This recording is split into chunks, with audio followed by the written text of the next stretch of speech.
అయితే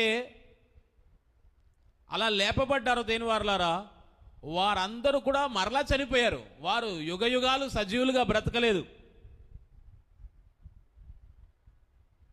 వారు మరలా మరణించారు. కానీ యేసు ప్రభుల వారు మృతుడనైతిని గాని ఇదిగో యుగ యుగములు సజీవుడనై ఉన్నాను.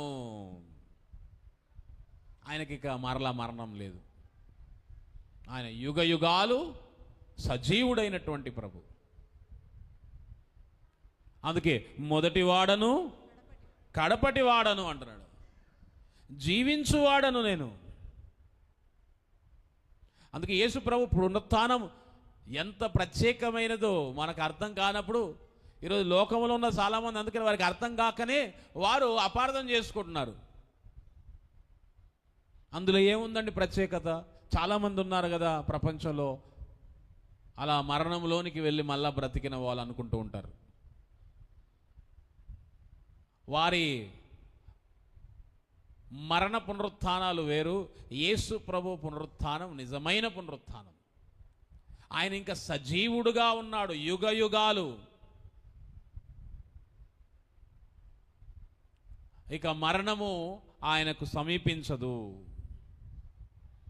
కాబట్టి శాశ్వత కాలము జీవించేటువంటి సజీవుడు ఆయన. ఏంటి తేడా? అందుకే 4వ దేని వల్ల ఆయన మహిమ శరీరముతో లేపబడ్డాడు. మిగిలిన వారందరూ కూడా మట్టి శరీరముతోనే మరలా బ్రతికారు. యేసు ప్రభు పునరుత్థానము, అక్కడ ఉన్నటువంటి ఆయన దేహము అది మహిమ శరీరముగా మార్చబడింది. ఇక ప్రపంచ చరిత్రలో ఎవరైతే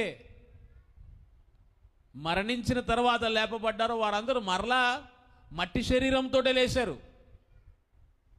యేసు ప్రభుల వారు మహిమ శరీరంతో లేపబడ్డారు.